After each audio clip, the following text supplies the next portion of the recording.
Assalamualaikum warahmatullahi wabarakatuh. Apa kabar anak-anak ibu semuanya?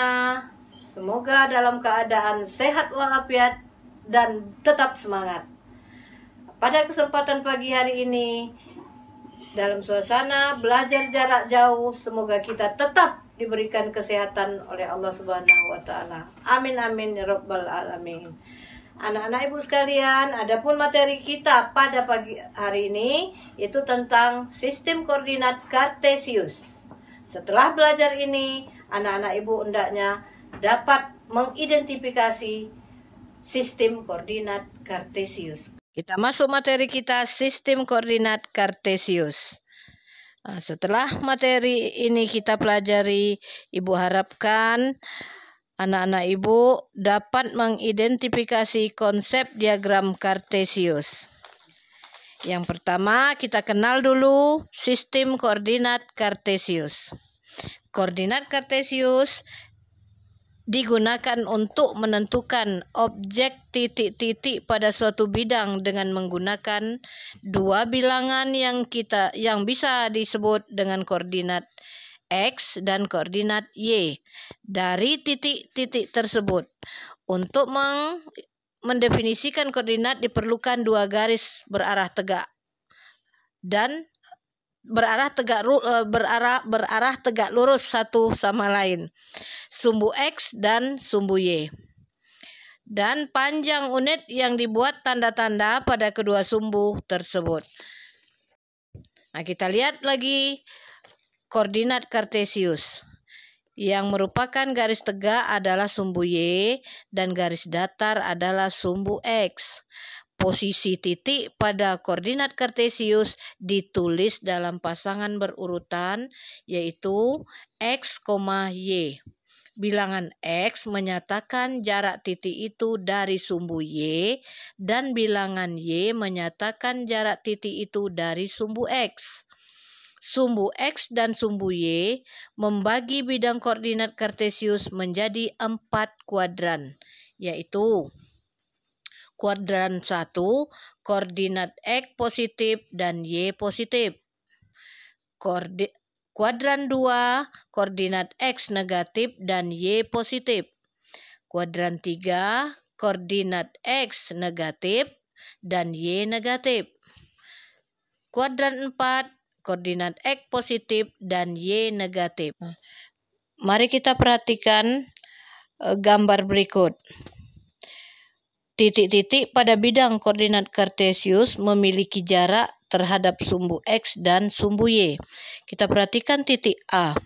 Titik A itu kita hitung terlebih dahulu jaraknya dari sumbu Y.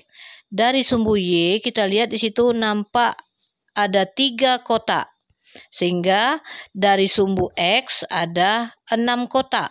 Karena dia sebelah kanan atas, maka titik tersebut koordinatnya dari Y3 dan dari X 6.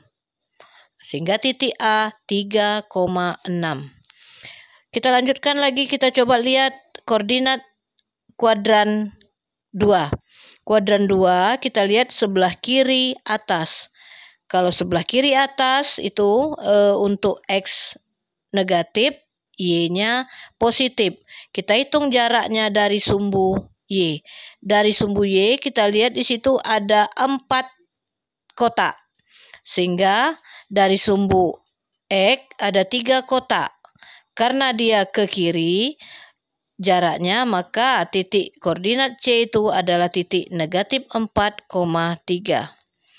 Kita ambil lagi satu lagi di kuadran ketiga. Kuadran 3 kita lihat di situ titik E. Jarak dari sumbu Y ada 5 kotak dan jarak dari sumbu X juga 5 kotak. Karena terletak di sebelah kiri bagian bawah, maka titik E itu koordinatnya negatif 5, negatif 5. Titik G, kita lanjutkan dengan titik G. Kita lihat dulu jaraknya dari sumbu Y. Dari sumbu Y kita lihat 2 kotak. Dan dari sumbu X ada 6 kotak. Karena dia terletak di sebelah kanan bawah, maka koordinatnya X-nya positif, Y-nya negatif. Nah, maka titik G koordinatnya 2, negatif 6.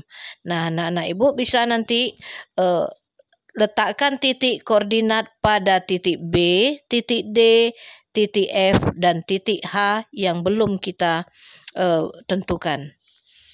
Nah, demikianlah untuk dapat diamati baik-baik. Selamat belajar. Nah, setelah anak-anak ibu menentukan titik-titik yang belum diketahui pada koordinat di atas, maka kita simpulkan apa-apa yang sudah kita pelajari pada pertemuan ini. Yang pertama, koordinat kartesius pada bidang datar memiliki 4 kuadran dengan koordinat sebagai berikut. Untuk kuadran 1, jika X lebih dari 0, Y-nya juga lebih dari 0. Kuadran 2, X kurang dari 0 dan Y lebih dari 0. Kuadran 3, X kurang dari 0, Y kurang dari 0. Kuadran 4, X lebih dari 0, Y kurang dari 0. Nah, misalnya ada titik-titik A, B, C, dan D berikut. Jika titik A itu negatif 1,2, B 2, negatif 3, C 4,1, dan D negatif 5, negatif 2, maka titik A karena X kurang dari 0, Y-nya lebih dari 0, maka titik A berada di kuadran 2. Dan B 2, negatif 3, X-nya lebih dari 0, Y-nya kurang dari 0, maka B terletak di kuadran 4. C 4,1, X-nya lebih dari 0, Y-nya juga lebih dari 0, maka C terletak pada kuadran 1. D negatif 5, negatif 2, X-nya kurang dari 0, Y-nya juga kurang dari 0, maka D terletak di kuadran ketiga. Nah, setelah anak-anak ibu memahami apa yang kita pelajari tadi, maka anak-anak ibu harapkan kerjakan LKPD yang telah ibu sediakan. Selamat mengerjakan. Demikianlah materi kita pada pagi hari ini. Semoga anak-anak ibu memahami apa yang telah kita pelajari. Selamat belajar. Sampai jumpa minggu depan. Assalamualaikum warahmatullahi wabarakatuh.